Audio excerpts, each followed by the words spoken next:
Welcome to the What is Stoicism podcast.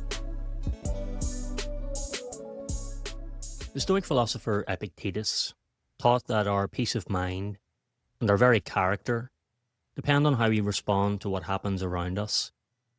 Few lessons capture this better than his teachings on anger and invincibility.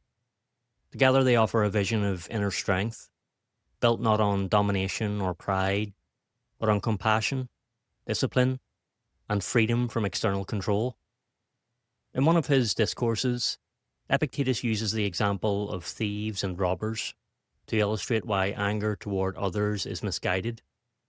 A thief, he says, is merely mistaken about what is good and what is bad. Such a person is not evil by nature, but confused, blind in a moral sense. And when someone's blind, what use is anger?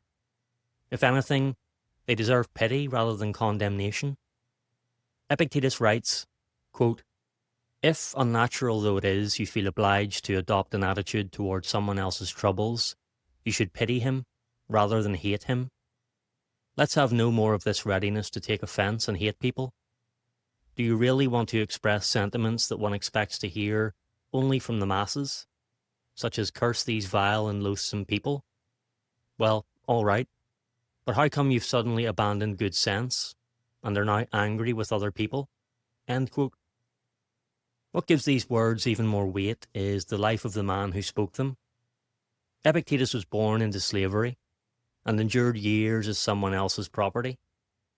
His master, according to tradition, even broke his leg, a wound that left him lame for life. And yet rather than harbour hatred, Epictetus chose compassion. Rather than curse his oppressors, he chose to teach others how to see clearly. It would have been easy, and by many people's reckoning justified, for him to hate those who wronged him. But he chose a different kind of strength. For Epictetus, the person who reacts with anger gives power to the very things they claim to despise. The person who remains composed and rational, on the other hand, maintains mastery over themselves. Being disturbed by hate or consumed by anger, he said, comes down to choice.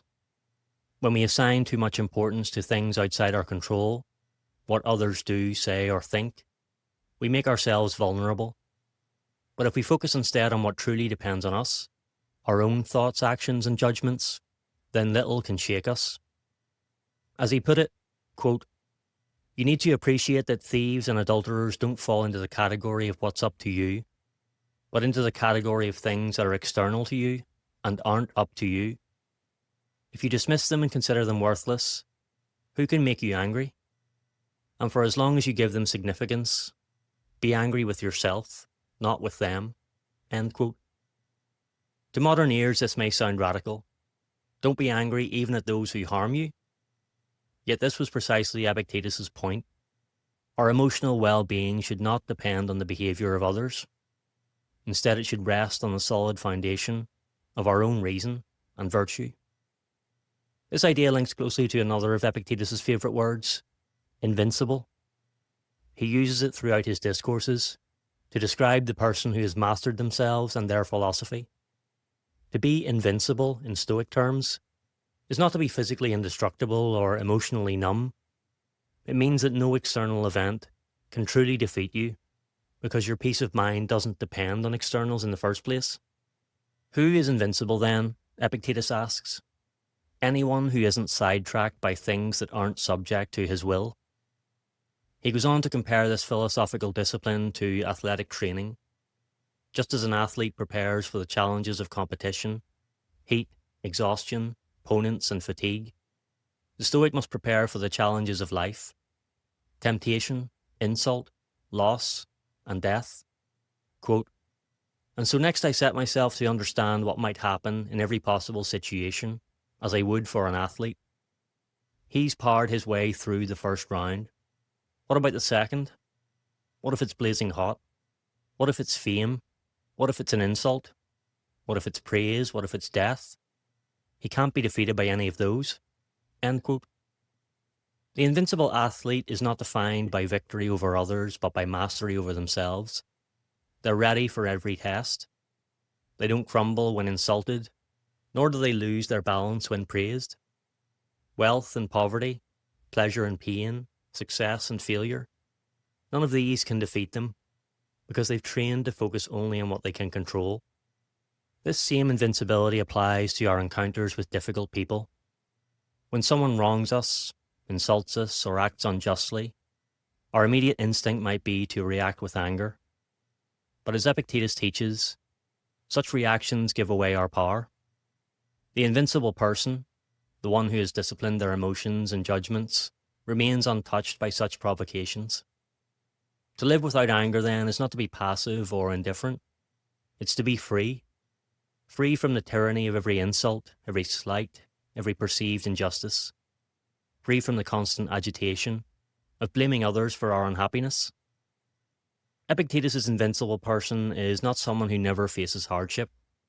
They experience loss, disappointment, and pain, just like everyone else. But they meet these experiences with composure, seeing them as opportunities to practice virtue. When insulted, they practice patience. When tested, they practice courage.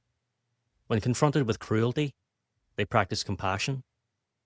Invincibility in the Stoic sense is therefore not about avoiding struggle. It's about rising above it. It's a state of mind in which no external event can compel us to act against our reason, our values, or our peace of mind. Epictetus, who rose from slavery to become one of history's great moral teachers, embodied this kind of invincibility. His life was proof that power and freedom are not granted by fortune, but earned through discipline.